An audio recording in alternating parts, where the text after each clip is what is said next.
Sud Radio. Samedi et dimanche, 22h minuit. Louis Benedy, les aventuriers de l'étrange.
Bonsoir et bienvenue dans les aventuriers de l'étrange sur Sud Radio. Ce soir, 1 heure d'émission consacrée à vos témoignages.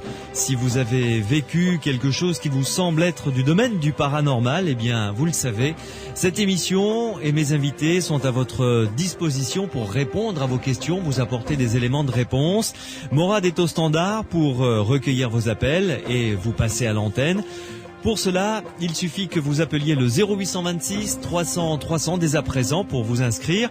0826 300 300. Alors, pour vous écouter et répondre à vos questions, 2 invités. Pierre Massias pour commencer. Pierre, bonsoir. Bonsoir. Comment vas-tu ? Ça va.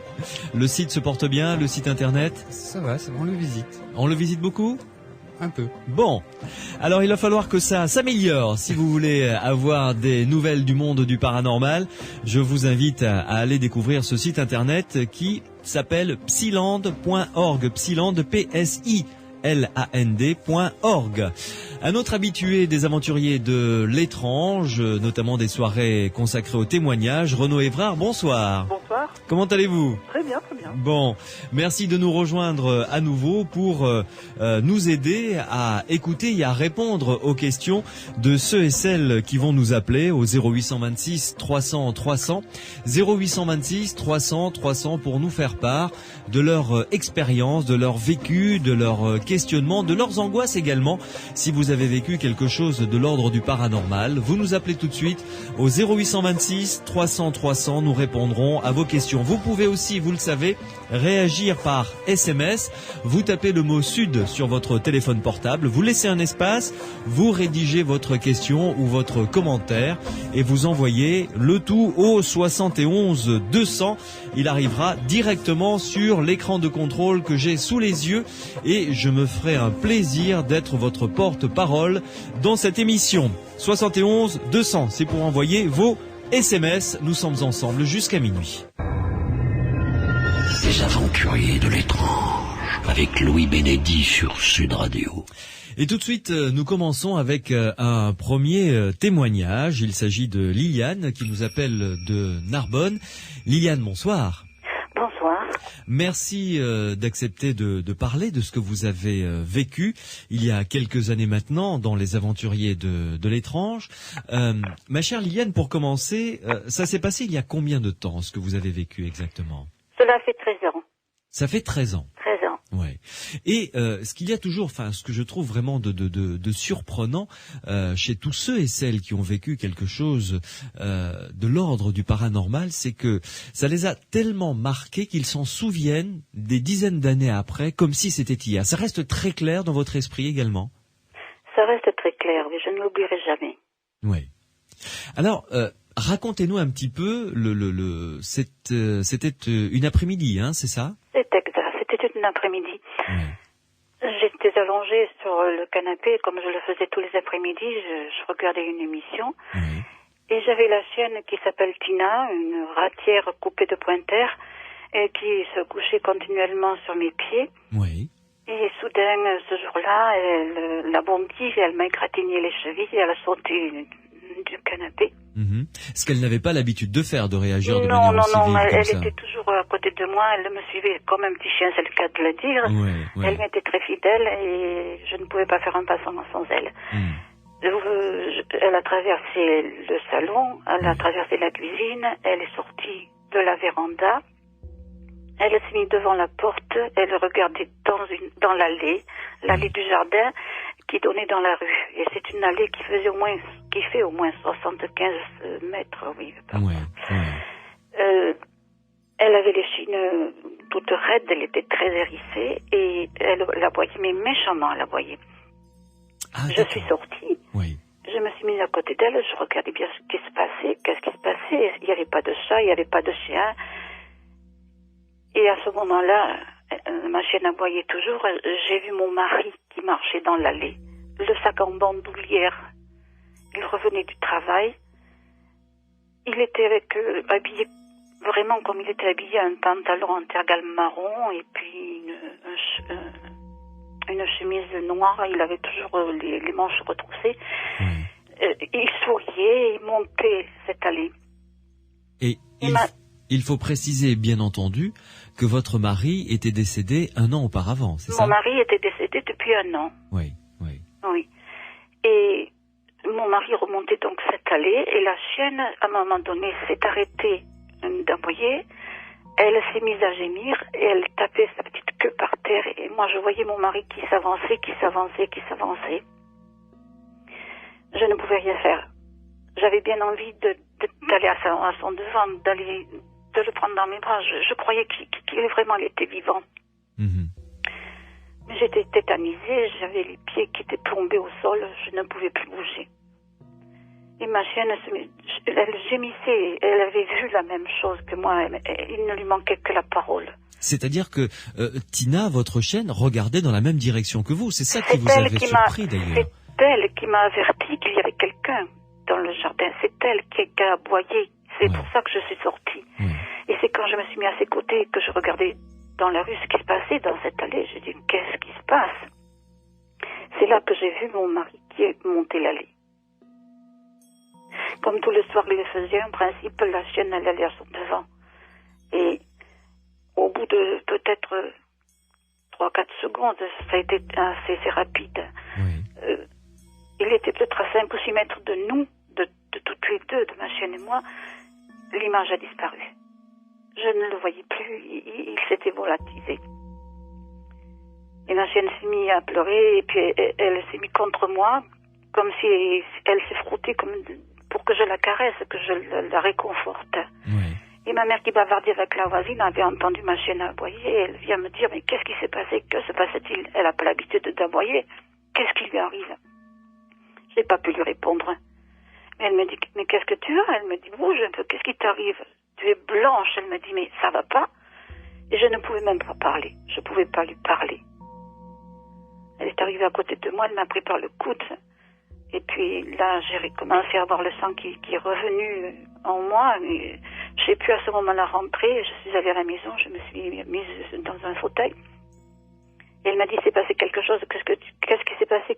Qu'est-ce que tu as? Mais réponds-moi, dis-moi quelque chose. Je ne pouvais pas parler. J'avais encore la vision de mon mari. Je l'avais vu comme il était avant de mourir, parce qu'il est mort en 6 mois. Il a eu une leucémie foudroyante. Et je l'ai suivi jour après jour. Jour après jour, je l'ai suivi dans ces derniers jours, c'est le cas de le dire.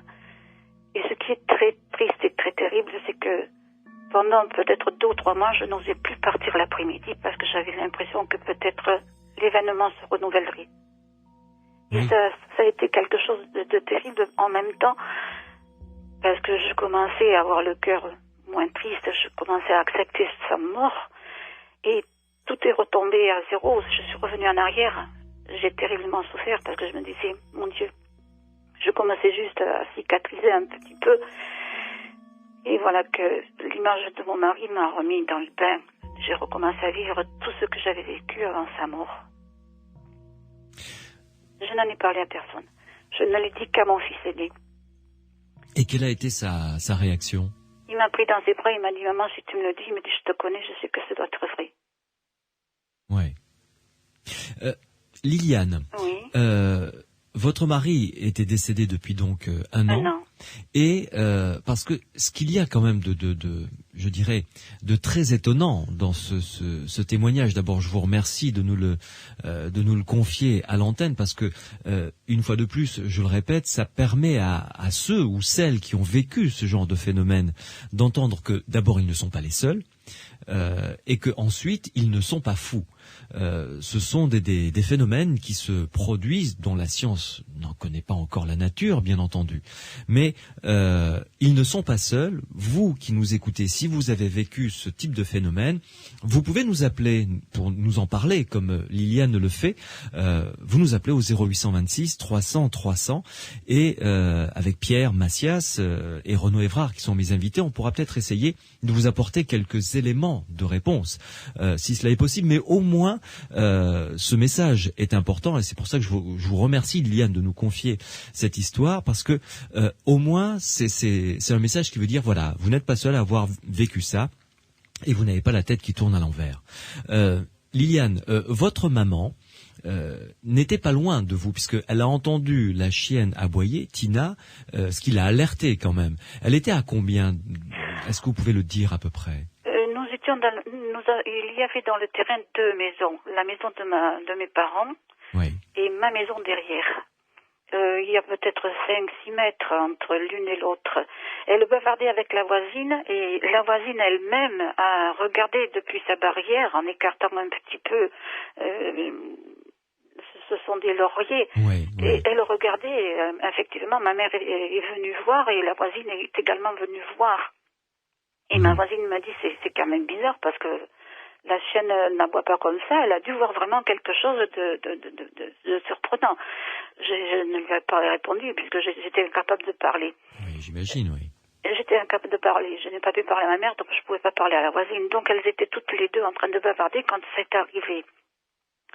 Et de ce jour-là, ma mère me surveillait et elle venait l'après-midi me trouver parce qu'elle se disait, bon, qu'est-ce qui se passe?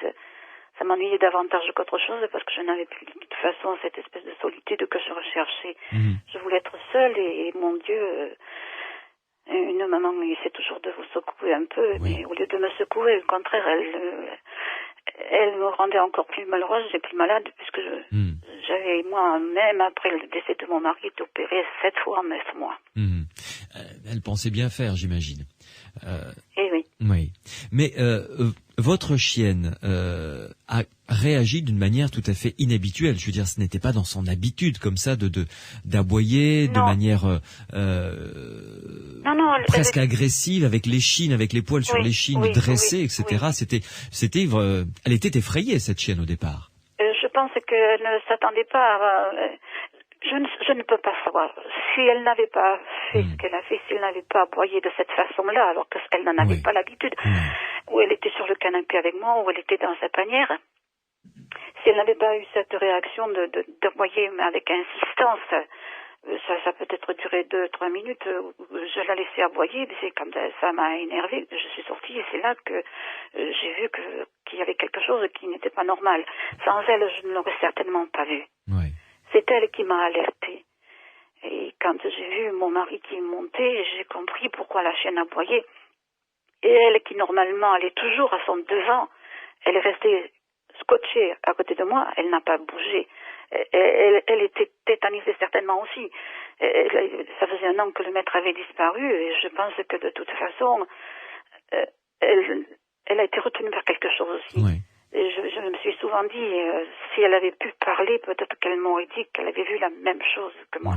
Oui. En tout cas, elle a réagi de la même manière que vous au même moment. Ça, c'est une évidence. Donc, elle a vu qu'il se passait quelque chose d'anormal, en tous les cas. Ça, c'est sûr. Certainement. Oui. Et alors, dites-moi, cette voisine et votre maman, qui étaient donc pas très loin de vous, finalement, est-ce qu'elles avaient un angle de vue sur cette allée? Ma maman, oui, mais pas la voisine. Oui. Ma voisine avait une vue uniquement sur la chienne et moi, parce que l'allée étant très longue, et comme il y a une barrière, je vous dis, de laurier, le long du chemin, elle ne pouvait pas le voir. Ouais. Et votre maman était en train de discuter avec cette voisine. Oui. Hein, et elle n'a pas pu apercevoir quoi que ce soit, elle non plus. Non, puisque lorsqu'elle est arrivée à côté de moi, la vision ou l'apparition avait disparu. Oui. Et alors, en ce qui concerne, si je puis me permettre, vous poser quelques questions sur cette apparition de votre mari. C'était vraiment comme si il était là. Je veux dire, c'était en couleur. C'était comme si vraiment il remontait l'allée. Il remontait l'allée, ça je peux le certifier.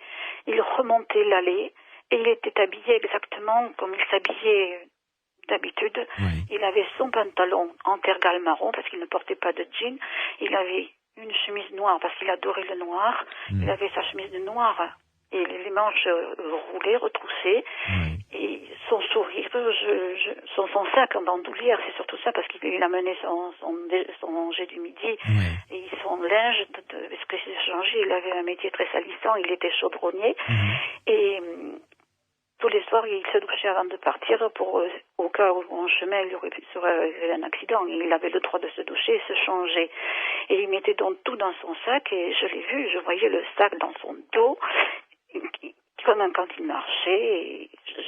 Et c'était lui qui était là. Je n'ai pas pu lui sauter, je n'ai pas pu aller à son devant moi non plus, comme des fois je le faisais. Et pour cause, puisque de toute façon... Ah bah oui, j'imagine bien. Je ne pouvais plus bouger. Oui. Je me tourne vers Renaud Évrard. Renaud, est-ce que vous avez une question, un élément peut-être à apporter en plus à ce témoignage de Liliane? Bonsoir Liliane, en fait. Vous m'avez mis des frissons dans le dos, hein, pourtant j'ai quand même l'habitude. Hein, vous avez beaucoup d'émotions dans la voix quand vous parlez de ça, c'est touchant. Même si c'est une expérience qui date de longtemps. Et comme disait Louis, c'est vrai qu'il y a beaucoup de personnes qui vivent ces expériences, mais assez peu finalement qui osent en parler. Si on prend vraiment du côté statistique, on a 10% des personnes qui disent avoir vu une apparition au cours de leur vie. Donc déjà, vous n'êtes pas seul. De ce côté-là, donc, est-ce que ce serait pas bien d'en parler à plus de monde et de partager votre expérience, quitte à avoir des échos négatifs, mais c'est une façon aussi de casser sa propre peur finalement et de faire en sorte que l'expérience soit mieux intégrée dans votre vécu, de votre vie en général. Et si j'avais des questions plus particulières, c'est vrai que par rapport au contexte dans lequel est survenue l'expérience, il y a des petits détails que si on voudrait vraiment pousser, on pourrait chercher. C'est par exemple, il me semble que l'apparition a eu lieu le soir, la nuit en fait, c'est ça? Non, c'est l'après-midi. L'après-midi. C'était l'après-midi vers 16h30. C'est à peu près vers 16h30, 17h, c'est à peu près à l'heure où mon mari arrivait en principe. D'accord, donc c'était bien éclairé, pas de problème là-dessus, quoi. C'était en pleine journée, en plein après-midi, c'était début septembre, il faisait un temps magnifique, c'était un automne extraordinaire et il est évident que je me rappellerai toujours. Est-ce qu'il avait une expression particulière sur le visage ou est-ce qu'il a essayé de dire quelque chose ou... Il avait l'air d'être heureux, il avait un sourire aux lèvres comme d'habitude lorsqu'il rentrait à la maison. Ah. Et est-ce que c'était une sorte de date anniversaire parce que vous avez dit que ça faisait 1 an qu'il était mort ou est-ce que vous avez trouvé quelque chose? Non, absolument pas. Mon mari est décédé le 7 juillet, il a été incinéré le 13 juillet. Par contre, je l'ai gardé le temps qu'il fallait à la maison puisque l'incinération ne pouvait pas être faite plus tôt. Et j'allais continuellement voir comment il se portait. C'est terrible de le dire. J'allais le voir. Et ce qui me choquait surtout, c'est qu'il bleuissait. Il avait été de toute façon embaumé. Et là, de certaine façon, vous avez pu reconstruire une image comme il était avant sa mort, mais une image positive de lui. C'était une belle image, mais je vais vous avouer très honnêtement que j'aurais préféré ne jamais la voir. Parce que, d'une part, je m'étais habituée à souffrir. D'autre part, je voulais vivre encore une autre vie. Mes enfants me disaient toujours qu'il fallait que je bouge, que je sorte, et je ne voulais plus le faire. J'attendais qu'il y ait encore un autre appel. Je croyais que peut-être j'allais encore de temps en temps avoir cette apparition. Et ça, c'est ce qui m'a choqué le plus. Et je me suis promis de ne plus... Enfin, je ne voulais pas raconter ça.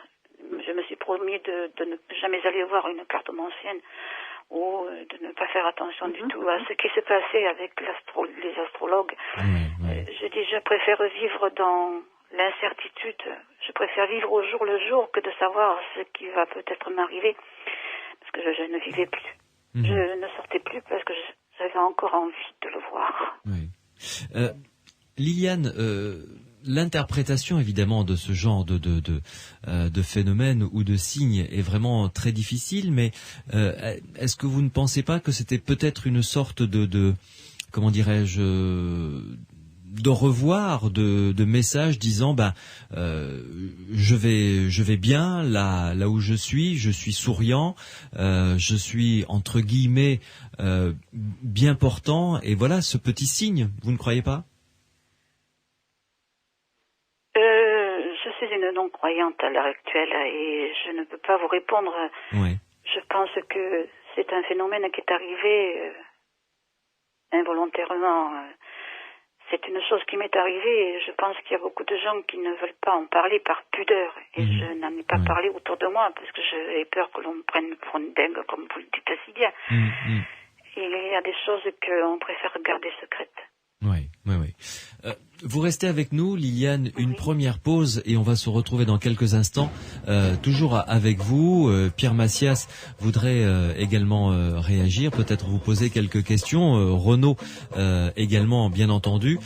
Quant à vous qui nous écoutez, si vous avez vécu quelque chose qui est de l'ordre du paranormal, comme Liliane, si vous vous posez des questions fort justement, si vous avez des angoisses, eh bien appelez-nous 0826 300 300 0826 300 300. Morad est au standard pour recueillir vos appels et puis surtout pour que vous compreniez bien que ce sont des phénomènes que la science n'explique pas encore, mais que plusieurs dizaines de milliers d'êtres humains les vivent également et que vous n'êtes pas seul. 0826 300 300. Les aventuriers de l'étrange avec Louis Bénédit sur Sud Radio. Et Liliane qui nous appelle de Narbonne, qui nous a fait part, je vous en remercie encore Liliane de ce témoignage très poignant, pour continuer à essayer de comprendre ce que vous avez vécu, Liliane. Renaud Évrard, est-ce que on peut dire que le fait que Tina, la chienne donc fidèle de Liliane, entérine le fait qu'il s'est réellement passé quelque chose de pas normal? Oui, forcément, enfin, je veux dire, ça fait partie, on peut pas le nier dans ce cas-là. Après, on peut pas vraiment savoir en plus ce que la chienne a vu ou ce qu'elle a fait ou quelle part elle a pris non plus dans l'induction de ce phénomène. Son comportement qui est étrange de sortir dans la rue, ça veut pas dire forcément qu'elle a vu quelqu'un. Elle a pu avoir un comportement étrange totalement animal. Et de notre côté, en même temps, ça a peut-être créé une peur ou une attente du côté de sa maîtresse, dans ce cas-là Liliane, qui a pu entériner l'apparition pour Liliane, pas forcément pour la chienne. Mais en même temps, c'est quelque chose qu'on peut pas résoudre dans ce cas-là, quoi. Je pense pas que... Je pense que ça joue de toute façon pour Liliane, pour la conforter dans sa vision de ce côté-là. Après, c'est vrai que vous avez posé des questions pour savoir si un autre être humain, comme la maman, avait pu voir quelque chose, mais c'est vrai que dans les cas des apparitions, ils peuvent apparaître pour certaines personnes et pas pour d'autres qui sont pourtant à côté, quoi. Oui, voilà, c'est ça. C'est-à-dire qu'il ne peut y avoir qu'une seule personne, des fois, qui la voit, même si elle est entourée par d'autres personnes. Ça va même beaucoup plus loin. Il y a certaines personnes qui, dans une même pièce, vont voir la même apparition, mais habillée différemment. Ou alors quelqu'un va la voir, l'autre va l'entendre, l'autre va la toucher, et pourtant ce serait la même apparition. Pierre Macias. Bonsoir Liliane. Comme le disait Louis tout à l'heure, effectivement, c'est un témoignage très prenant que vous nous avez fait, qui doit concerner, je pense, pas mal de monde à l'écoute. À propos de la période de l'apparition, je me demande, votre témoignage rentre tout à fait dans le cadre des apparitions. On a des histoires, je dirais, de personnes qui voient des personnages, des apparitions, des gens de leur famille, plus ou moins éloignés, éventuellement décédés. J'ai en tête, je vais sans doute dire une bêtise, mais il me semble que Augustin le Sage n'ait pas un rapport avec une apparition de ce type-là avec une enfant. Si c'est pas lui, ce sera un autre. Donc, pour le moment de l'apparition, la période de 1 an, il me semble que dans les rites chrétiens, je suis pas croyant moi non plus. Je connais très mal les messes et les protocoles, mais il me semble que 1 an après, on doit faire une deuxième messe pour un décédé. Oui. Ça correspond à une période bien précise. Liliane, est-ce qu'il y a eu une messe pour l'enterrement de votre époux? Oui, il y a eu une messe. Et il n'y a pas eu de seconde messe 1 an après? Non, absolument pas. D'accord. Bon. Peut-être je me trompe. J'ai ça en tête en tout cas. Ouais. Mais ce que je veux dire, c'est que ma chienne, elle n'était pas dans la rue, n'est pas sortie. Oui, elle était... Oui. Elle était... au bord de la maison. Au bord de la maison. Et au bord de l'allée. La rue se trouvait à 75 mètres. Oui. Et est-ce que vous avez vécu, à partir de là, d'autres phénomènes un peu étranges, ayant un lien, une relation avec votre époux? Non, jamais. Ça n'a été qu'une seule fois. Oui. Je pensais que peut-être j'allais, à l'époque, j'allais encore revivre le même événement, et non, ça ne s'est pas reproduit. Et il est fort possible que je maintenais aussi la chienne à l'intérieur, puisque l'automne était fini. Oui. Je suis restée quand même 2 mois très perturbée. Alors, on le saura, moi. Pierre Macias. Oui, le comportement de la chienne, si on essaye de rationaliser, je vais dire, votre vécu, on va pouvoir imaginer des jeux de relations entre votre chienne et vous, entre le fait que votre chienne réagisse pour une raison quelconque et que vous, derrière, à la suite, profitiez de cette occasion-là pour coller un événement spécifique, ou vice-versa. Vous-même, à un moment donné, vous avez un souvenir, je vais dire, de votre mari que vous exprimez de cette manière-là, et la chienne qui entérine votre comportement, qui ressent votre comportement et qui va aller dans ce sens-là. On peut imaginer plein d'hypothèses qui ne satisferont pas forcément. Moi, j'aimerais plutôt rester au niveau du témoignage, sans forcément rentrer dans une explication qu'on voudra scientifique ou rationnelle, mais peut-être pas une explication, mais une compréhension à titre personnel. Moi, ce que je trouve aussi intéressant dans le témoignage, c'est que par la suite, Liliane n'a pas cherché à rentrer dans une croyance quelconque ou à consulter un praticien qui pourrait l'amener justement à dépasser ce vécu difficile, car unique, car c'est un peu cruel en fait. Il y a une seule apparition. Mais il existe en fait des thérapeutes qui sont formés justement à un truc assez spécifique qui s'appelle le psychomonteillon. Et ça consiste à mettre des personnes qui ont perdu un proche et qui ont envie de revoir une apparition de ce proche dans une petite salle avec un grand miroir pendant une demi-heure par exemple, et les personnes sont seules avec ce miroir, avec parfois une musique. Enfin, c'est une ambiance très simpliste et en même temps assez spéciale, et il y a à peu près un assez grand pourcentage, 1 personne sur 2 en fait, qui vont revoir une apparition du proche en question ou d'autres hallucinations un peu bizarres, mais ça leur permet aussi de développer ce vécu qui, j'imagine, qu'on le vit une seule fois, on ne comprend pas et on ne se l'explique pas, et ça peut être très difficile, comme le montre Liliane. En fait. Oui, ce sont des expériences qui viennent des États-Unis, je crois. Hein. Ça a été développé effectivement par Raymond Moody, mais c'est ça. aussi en France. Oui, c'était repris, c'était expérimenté par George C. Ahmed et Evelyne Sarmercier, avec des résultats pas forcément dans le même sens ou de même amplitude que ceux de Moody. Et en plus, c'est la pratique de ce genre d'expérimentation se fait à un niveau je suis pas psychanalyste, mais elle se fait au niveau de la psychanalyse, et d'entrée va à l'encontre de certaines règles de la pratique psychanalytique. Alors, si je puis me permettre une question, les animaux, en règle générale, est-ce qu'on connaît des cas, là je pose la question à toi Pierre et à Renaud, est-ce qu'on connaît des cas d'animaux qui ont réagi à des phénomènes d'apparition, Renaud? Oui, effectivement, ça arrive beaucoup, mais il faut forcément qu'il y ait un humain à côté qui Bien observe sûr. l'animal. Ouais. Donc dans ce cas-là, on est toujours dans un cercle vicieux de ne pas savoir qui a induit quoi en fait. Par contre, il y a des expériences qui ont pu être faites sur des personnes qui arrivaient à vivre des corporations, à les provoquer en fait. Ouais. Et on mettait un animal dans une autre pièce et la personne qui faisait la décorporation essayait de voyager dans l'autre pièce et on pouvait observer le comportement de l'animal s'il changeait en fonction de la présence de la personne imaginaire en fait. Et donc ces expériences-là ont eu des résultats positifs. C'est Robert Morris et Harari qui ont mené ça en Angleterre. Donc ça, c'est une piste intéressante. En fait. Ouais. En tout cas, Pierre Macias. Oui, je voudrais revenir sur la réponse qu'on vient de donner à Liliane. En fait, ça ne s'est produit qu'une fois. Vous en avez eu très peur, vous avez été très très impressionné par cette apparition.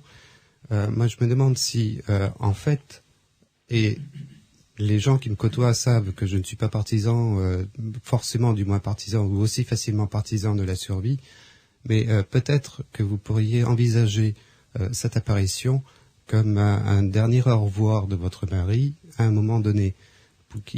Souvenez-vous, vous nous l'avez décrit, habillé comme d'habitude, et il y a un mot que j'ai retenu, c'est son sourire. Ouais. Il venait pas de manière agressive. C'est pas le fantôme qui vient vous attaquer. C'est pas le fantôme qui vient vous tirer par les pieds tous les soirs. Ça ne s'est produit qu'une fois avec le sourire. Il est apparu comme il était d'habitude.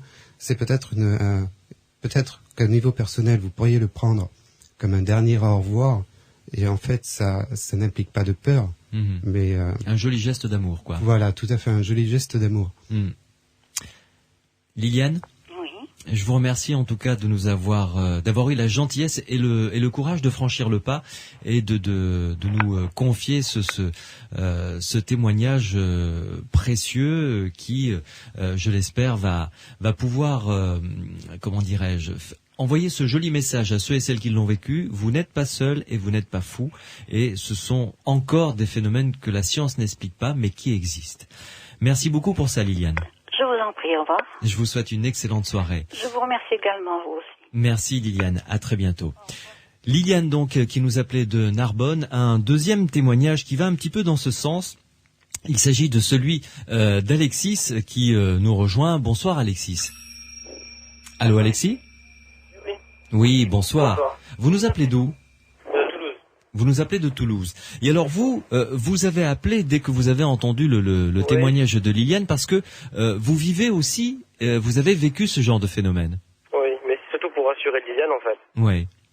Pour la rassurer, c'est des phénomènes normaux. Enfin, moi je les connais depuis que je suis petit en fait.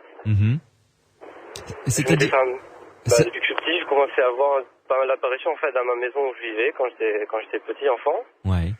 Et je me souviens quand ma tante est décédée, ainsi que mon cousin, j'ai eu pas mal de gens proches qui sont décédés à une période. Ouais. Et j'ai ma tante qui venait me parler la nuit clairement en fait. Alors, je l'entendais et puis ça me rendait triste étant petit. Donc je ne voulais plus entendre ça. Et donc depuis, je n'ai pas entendu ça pendant des années quoi en fait. Ouais. Putain. Et quand vous dites que votre tante venait vous parler la nuit, est-ce que vous étiez réveillé ou endormi ? J'allais m'endormir en fait. D'accord, vous étiez entre deux eaux, comme on dit, quoi, vraiment, pas complètement réveillé, pas encore endormi. Je vais me dire quelque part. Ouais. Allô ? Oui, allô, attendez, excusez-moi. Non, je vous en prie. Vous êtes en voiture, c'est pour ça. Oui, c'est pour ça. Ah ouais.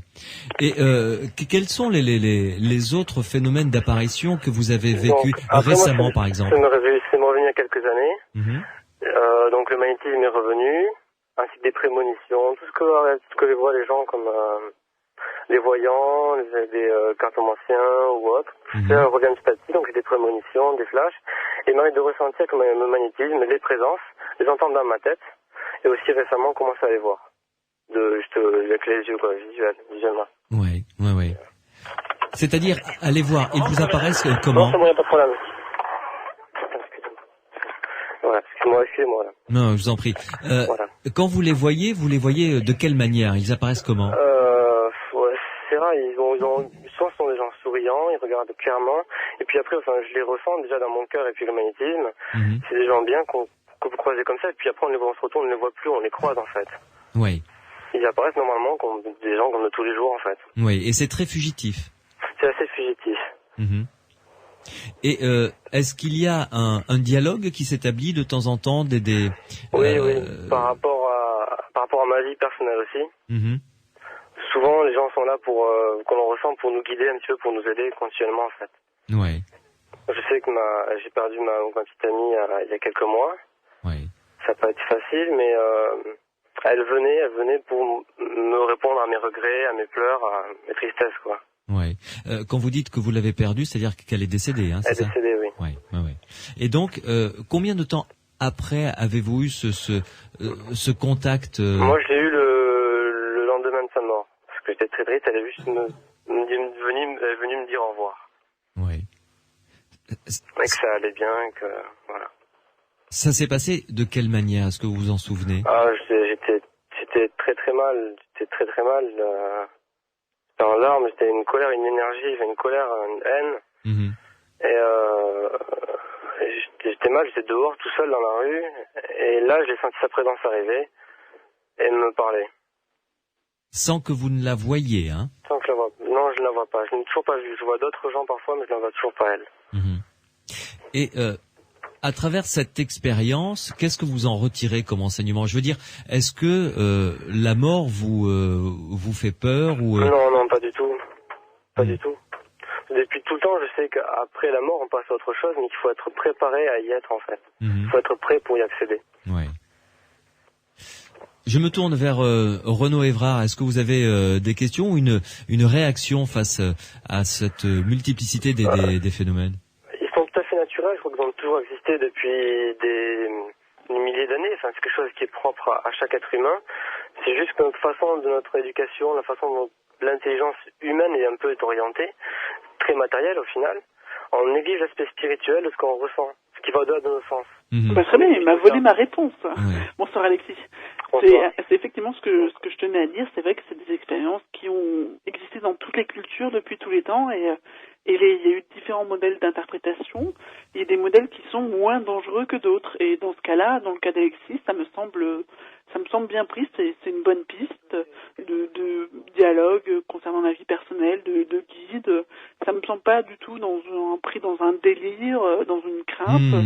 Et donc, je le remercie d'avoir témoigné de cet abord positif, en fait. Oui, tout à fait. Merci en tout cas, Alexis, donc de nous avoir confié également ce témoignage. Si vous aussi vous avez vécu quelque chose de l'ordre qui vous semble être de l'ordre du paranormal, vous nous appelez au 0826 300 300, 0826 300 300. Morad est au standard pour recueillir vos témoignages. Vous pouvez également nous envoyer non pas des témoignages, mais des réactions, des questions, des commentaires par SMS.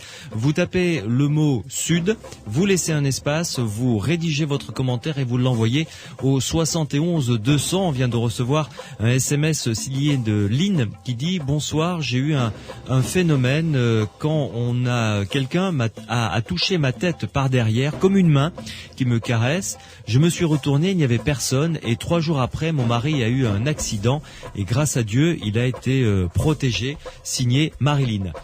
Envoyez-nous, si vous nous envoyez ce type de témoignage, n'oubliez pas de nous joindre également votre numéro de téléphone pour que vous puissiez intervenir sur notre antenne dans les Aventuriers de l'étrange. Soirée spéciale consacrée aux témoignages jusqu'à minuit.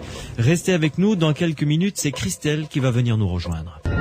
Les Aventuriers de l'étrange avec Louis Bénédy sur Sud Radio.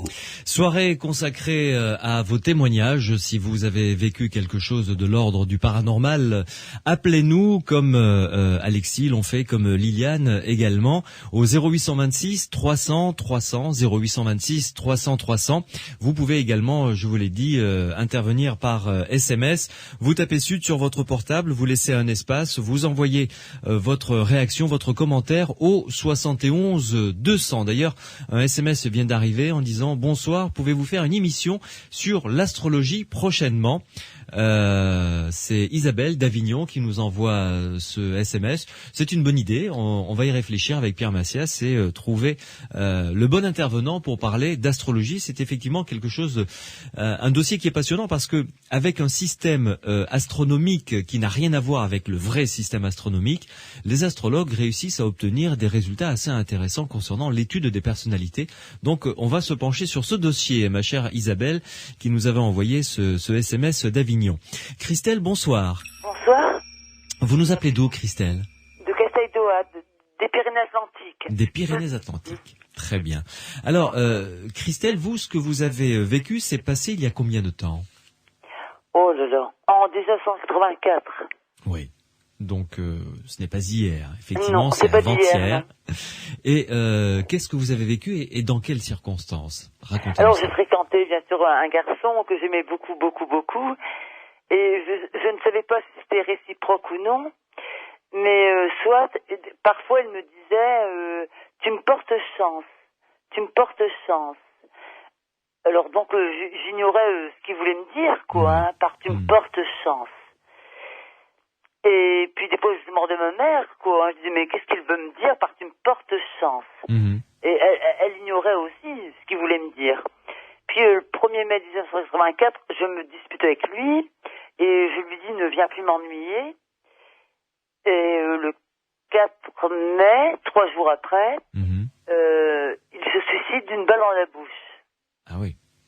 Mais j'étais à une vingtaine de kilomètres du lieu où il s'est suicidé. Oui. Et je l'ai vu dans ma tête, qui me disait je ne devrais plus t'ennuyer. Et il ça s'était révélé juste, il s'était vraiment flingué, quoi. C'est-à-dire, vous étiez où à ce moment-là? Vous dites à 20 kilomètres du lieu. J'étais près de Maubeuge, enfin dans le nord, je ne sais pas si vous Oui, voyez. oui. Non, mais ce que je veux dire par là, c'est, est-ce que vous étiez en train de travailler? Vous étiez en voiture? Qu'est-ce que vous faisiez à ce avec moment? ma grand-mère, Oui. qui avait une diane à l'époque, et je vais voir un oncle, si vous voulez, un oncle, et qui était à l'hôpital, et on était lui rendre visite, et pendant toute cet après-midi-là, je voyais Jean, donc mon amoureux, si vous voulez. Oui. Et je le voyais dans ma tête, où il disait je ne verrai plus t'ennuyer, d'accord, et où il se fichait une balle dans la bouche. Ah oui, vous l'avez vu dans votre esprit, vous l'avez vu, et donc la première fois que vous avez eu cette image dans la tête, vous vous êtes dit de quoi? Oh, c'est moi qui invente, c'est moi qui fabule, des choses comme ça? Non, je ne me suis pas dit ça. Absolument pas. Je l'ai vu se pointer l'arme dans la bouche, je l'ai vu tirer, je ne verrai plus t'ennuyer, j'entendais ces mots, et bon, c'est vrai que ça paraît surréaliste, mais cela dit, quand je suis rentrée chez mes parents, maman, la première nouvelle qu'elle m'annonçait, c'est en me disant il est arrivé un grand malheur. Alors je lui ai dit qui elle me répond pas. Je lui dis dans le village, elle me répond pas. Alors je lui dis rétorque c'est à Carmin, dans le village du Nord, quoi, dans un village du Nord. Et je lui dis c'est Jean, maman. Hein. Et elle me dit oui je dis maman, il s'est tué d'une balle dans la bouche. Alors maman, elle me rétorque, mais comment tu sais? Je ne pouvais pas le savoir. Si, dans ma tête, si vous voulez. Vous comprenez? Je ne l'ai pas appris d'autres personnes. Je l'avais vu dans ma tête. C'était dingue, mais tout ce que j'avais vu dans l'après-midi, c'était produit. Et est-ce que vous avez pu établir, je ne sais pas, vous avez eu connaissance, par exemple, de l'heure à laquelle il s'est suicidé? Est-ce que ça correspondait au moment où vous l'avez eu, où vous avez eu ce flash dans la tête à 20 kilomètres de là?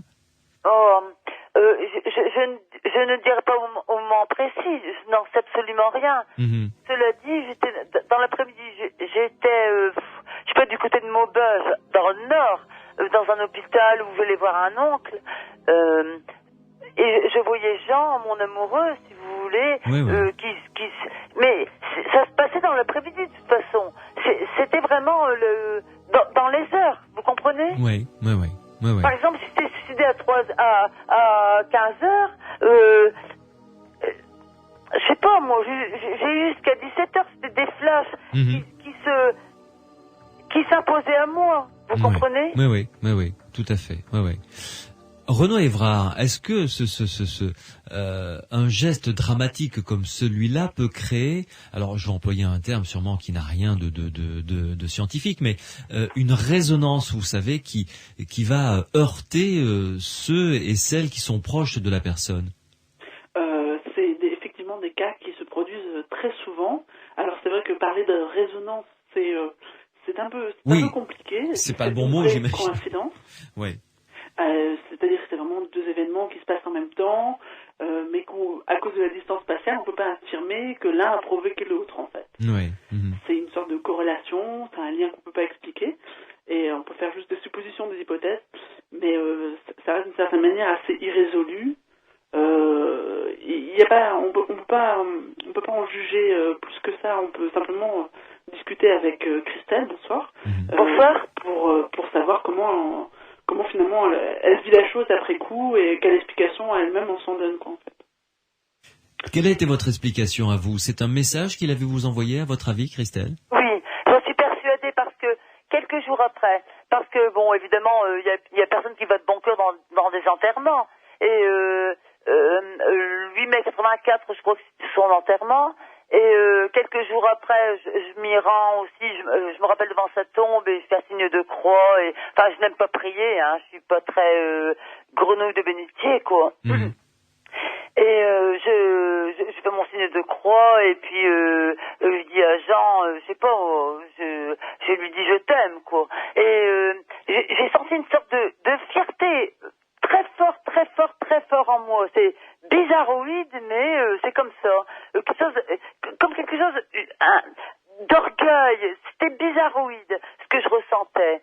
Et d'un coup, je me retourne, enfin mon visage, enfin c'était la campagne, et je vois des gens qui me remarquaient sur la tombe de Jean, quoi. Hein. Et c'était comme si que Jean me transmettait le message en me disant mais merde, il était très fier que j'arrivais à sa tombe, que je venais lui rendre visite. Oui. Que les gens me regardaient. C'était bizarroïde. Enfin, pour moi, c'est des phénomènes paranormaux parce que c'est surnaturel, quoi, je trouve. Dites-moi, Christelle, quand Jean a commis son acte irréparable, il était chez lui? Oui, il était chez lui. Oui. Et donc, à peu près, c'est ça, oui, à une vingtaine de kilomètres de là où vous étiez au même moment, quoi. D'accord, au même moment où j'ai vu son suicide, où il me disait, d'accord, je ne viendrai plus t'ennuyer. C'était le 1er mai 1984. Ouais. Et le 4 mai, il se suicidait, quoi. Et je le voyais qui me disait, je ne viendrai plus t'ennuyer. Pierre Macias. Oui, bonsoir Christelle. Bonsoir. Vous nous témoignez là vraiment d'un phénomène de voyance, qu'on appelle voyance, qui est le fait de voir une scène à distance, contrairement à l'utilisation courante. Cela dit, on remarque souvent que ces phénomènes apparaissent à des moments graves, stressants, le plus souvent malheureux, pas toujours, mais le plus souvent. Oui. Et ils s'expriment un petit peu comme ils peuvent, je dirais. C'est-à-dire ce que l'on sait de la voyance, de l'approche qu'on a du phénomène de voyance, c'est qu'on a un flash, enfin la personne qui se trouve dans la position de voyant, à un moment a un flash, un ressenti qui va être plus ou moins précis, et donc qui va nécessiter une reconstruction du témoignage. Alors c'est-à-dire que le cerveau va reconstruire avec les informations qu'il reçoit, soit une image, soit un son, soit quelque chose, c'est ça. Et il va le reconstruire en utilisant les outils dont il dispose. Un petit peu comme je disais la semaine dernière, on a les yeux, il faut reconstruire l'information que fournissent les yeux, les oreilles, etc. Et d'ailleurs, l'une des directions de l'expérimentation en parapsychologie à l'heure actuelle, c'était d'essayer de retirer tous ces filtres d'interprétation pour accéder à l'information paranormale au plus près, dans sa forme la plus brute. Donc on essaye d'isoler un petit peu, d'isoler le sujet, de l'isoler sensoriellement. Le but du jeu étant d'éliminer tous ces filtres. Donc si je reviens au phénomène de voyance, de ressenti, comme l'a ressenti Christelle, il est tout à fait possible que vous ayez eu une information donc de l'acte de votre ami, de votre ex-ami à ce moment-là, de Jean, mais que dans toute la vision que vous ayez eue, un certain nombre de choses aient été reconstruites, pas forcément de manière juste. Tout à fait. Merci en tout cas Christelle de nous avoir confié ce témoignage. 0826 300 300, il nous reste encore quelques minutes à passer ensemble. Vous nous appelez à notre standard. Morad est là pour recueillir vos appels. Si vous ne passez pas ce soir, n'ayez crainte, nous gardons vos coordonnées, nous vous rappellerons pour que nous puissions discuter ensemble, bien entendu, avant et pendant et après l'émission. 0826 300 300, Christelle, non pas Christelle, mais Marie-France va venir nous rejoindre juste après la pause. Sud Radio, les aventuriers de l'étrange, avec Louis Bénédy sur Sud Radio. Demain, vous le savez, on se retrouvera pour une émission à partir de 22h jusqu'à minuit et nous aborderons un dossier passionnant pour la deuxième fois. Nous l'avons abordé dans la saison 1 des Aventuriers de l'étrange. Là, nous allons réouvrir ce dossier. Nous parlerons du suaire de Turin avec une enquête historique et scientifique vraiment de première main, très intéressante, qui a été réalisée par deux scientifiques. Un des deux scientifiques sera avec nous. Il s'agit d'André Marion, qui est un spécialiste de l'imagerie et du traitement d'images. Il sera avec nous pour nous faire part des derniers résultats des recherches scientifiques concernant le suaire de Turin. Marie-France, bonsoir. Oui, bonsoir. Vous nous appelez d'où, Marie-France? Je vous appelle de Saint-Georges-d'Idonne, tout près de Royan. Très bien. Oh, c'est très haut, ça, effectivement. Oui. Alors, dites-nous, Marie-France, vous avez vécu, semble-t-il, un coma, c'est ça? Oui, j'ai eu un coma en 85 suite à un accident. J'ai eu un coma de 5 jours.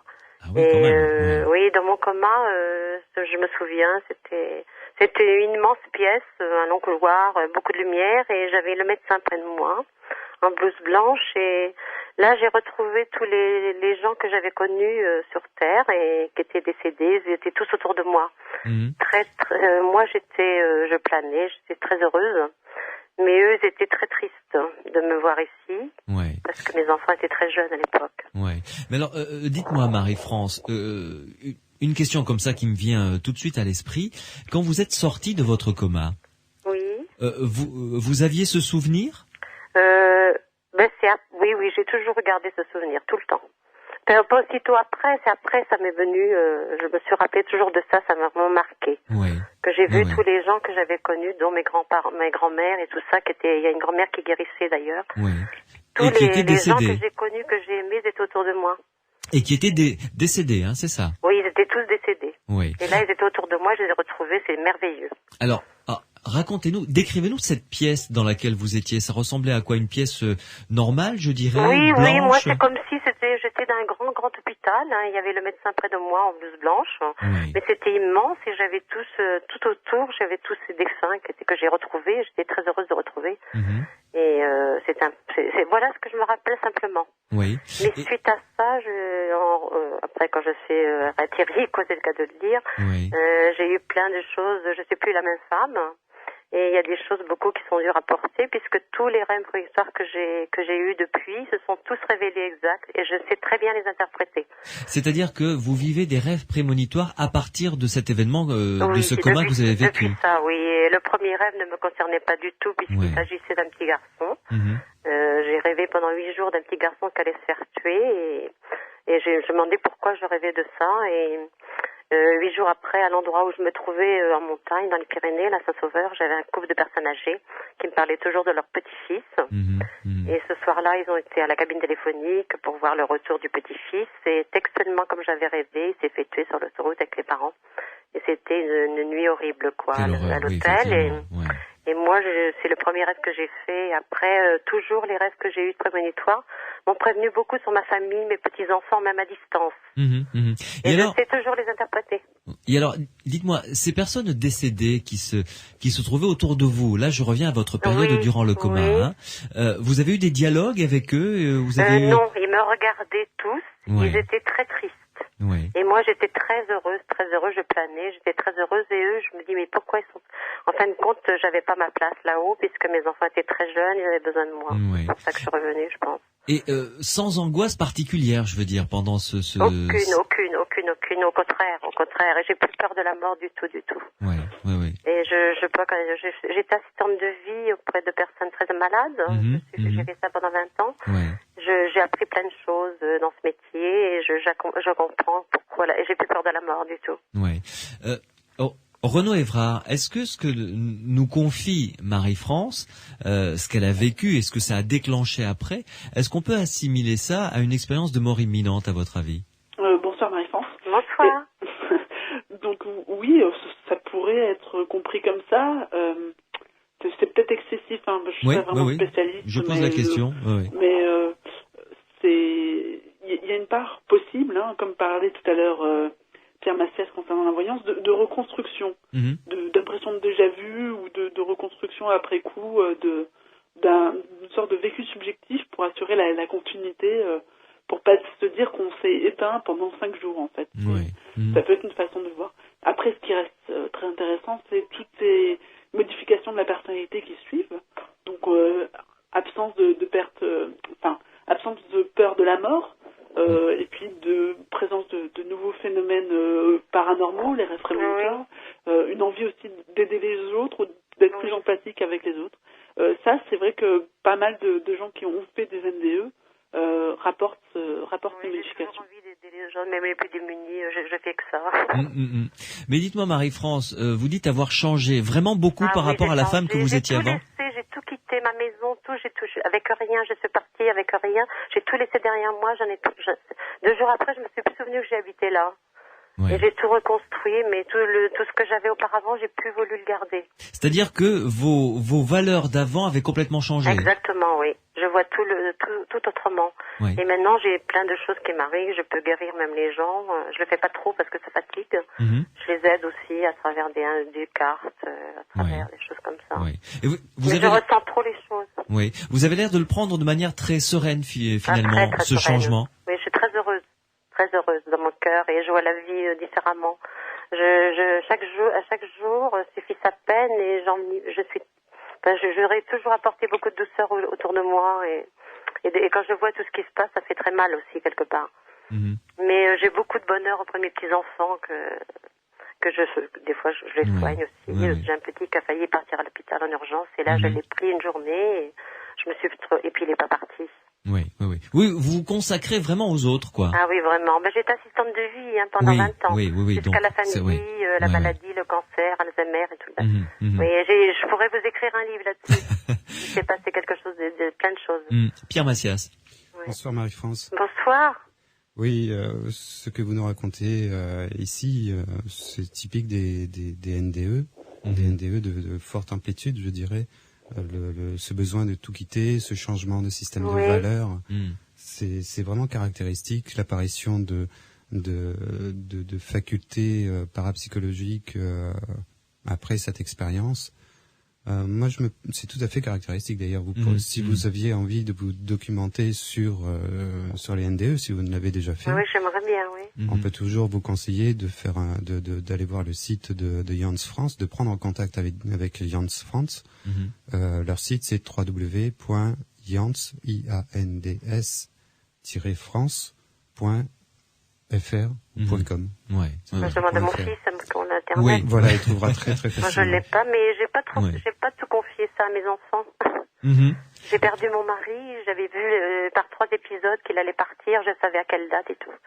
C'est très lourd à porter tout ça. Ah, j'imagine, oui. Il est parti, ça fera 3 ans à Noël, là, le Noël prochain, et j'avais vu les 3 épisodes de sa vie. Et plein de choses comme ça me prévient toujours, même sur mes... Et ça, vous êtes obligé de le garder pour vous? Je parle pas beaucoup avec mes enfants et tout ça parce que c'est impressionnant quand même. Oui, j'ai peur qu'on se moque de moi, qu'on comprenne pas trop. Et j'aimerais rencontrer, c'est pour ça que je vous ai appelé, parce que on fait des gens qui ont vécu la même chose que moi. C'est lourd à porter, si vous voulez. Je sais que tout ce qui m'est arrivé en rêve provisoire, c'est tout réalisé. Je le ressens des fois dans la nuit, je me réveille, ça m'étouffe, et je sais à qui ça va arriver. À mes petits-fils, ça m'est arrivé plusieurs fois. Et à chaque fois, ça s'avérait exact. Et mes petits-enfants le ressentent maintenant. Ils ressentent que j'ai quelque chose, puisque à chaque fois qu'ils sont très malades, ils veulent que je m'occupe d'eux, et à chaque fois, je veux pas dire que je les guéris, mais il se passe plein de choses. L'autre fois, il a dû être hospitalisé d'urgence, le petit, je l'ai gardé 2 jours, il est pas parti, quoi. Et il m'a dit, mamie, j'ai plus mal. C'est très fort, quoi. Ah bah c'est un rêve d'avoir une mamie comme ça. Oui, mais mais moi j'explique pas à mes enfants pourquoi. J'explique pas. J'ai vécu des trucs assez durs avant mon coma, et je sais pas, et maintenant je suis plus la même. Mais je supporte pas les négatifs, je supporte pas. Les gens négatifs, je peux pas m'en approcher trop. En tout cas, merci Marie-France d'avoir eu la gentillesse de nous rapporter C'est moi qui vous remercie de m'avoir appelé, parce que ça m'a fait plaisir. Bah écoutez, le plaisir est partagé. Oui, j'aimerais partager ça avec d'autres personnes, bien sûr. Merci et bonne route Marie-France. Au revoir, merci. Marie-France qui était avec nous donc depuis Royan, presque au-dessus de Royan, ce qui est quand même largement au-dessus de notre zone. On a des gens qui nous écoutent en Haute-Loire, également à Paris. Je crois que le plus loin c'est Taïwan, me semble-t-il, Pierre. Exactement. Voilà. Il nous reste 2 minutes. J'aimerais poser une question à Renaud Évrard et à toi, Pierre, qui est en corrélation avec ce que nous a dit Marie-France. Elle a subi un choc très fort, un coma donc, 5 jours, et ensuite des phénomènes paranormaux sont apparus, comme des rêves prémonitoires, etc. Est-ce que ça veut dire que nous sommes tous porteurs de ce genre de mécanisme en nous, mais que nous avons étouffé pour des raisons culturelles ou que sais-je, ou que d'autres, mais qui peuvent se déclencher à une occasion ou une autre? Il nous reste à peu près 45 secondes de réponse pour chacun. Renaud. C'est pas mal ça. Alors, on sait pas trop comment ça apparaît au cours de la vie. Enfin, il y a tellement de variables. On ne sait pas, par exemple, dans ce cas-là, ce qui se passe, le changement de personnalité, si c'est un changement qui est psychologique, dû à l'expérience, ou physiologique. Et on a d'autres cas très troublants. J'ai pas le nom, mais une Russe qui était complètement perçue comme morte, c'est-à-dire qu'on l'avait même mis à la morgue, et en fait, elle était vivante. D'accord. Et elle est revenue à la vie, et elle s'est rendue compte qu'elle voyait à travers la peau, elle voyait les organes des gens. D'accord. Et elle n'était pas du tout docteur avant, et elle est devenue docteur malgré elle, en fait. Elle voulait pas du tout se servir de ça, mais elle voyait les problèmes qu'avaient les gens parce qu'elle voyait directement ce qui se passait dans leur corps. Donc ce genre de mécanisme peut enclencher des phénomènes paranormaux. Voilà, Pierre Massias. c'est ça, mais on ne sait pas trop comment. Ah oui, ça, si on le savait, pauvre, on le ferait. Pierre Massias. On va pas le conseiller, en fait. 15 secondes. Non, on va essayer d'éviter le coma. Ouais, si on peut. Oui, quand on parle de ce genre de phénomène, on parle souvent de dons, surtout pour les personnes qui, comme les magnétiseurs ou les voyants. Mais c'est un don, comme on peut être, on a un don d'artiste ou on a un don de mathématicien. Ce sont des phénomènes qui sont abordés par l'étude scientifique d'une manière soit élitiste, c'est-à-dire on va s'intéresser à un sujet qui produit des phénomènes de forte amplitude, ou de la manière non élitiste. C'est-à-dire que potentiellement, on va prendre tout le monde, on va essayer de trouver la petite faculté chez tout le monde. Ça veut dire qu'effectivement, tout le monde est susceptible de produire ce genre de phénomène un jour ou l'autre. Merci Pierre Massias, merci Renaud Évrard de nous avoir accompagnés dans cette émission consacrée aux témoignages. Demain, à partir de 22h, l'émission sera consacrée au suaire de Turin avec des révélations scientifiques tout à fait étonnantes. Bonne nuit et à demain. Sud Radio, les aventuriers de l'étrange, avec Louis Bénédy sur Sud Radio.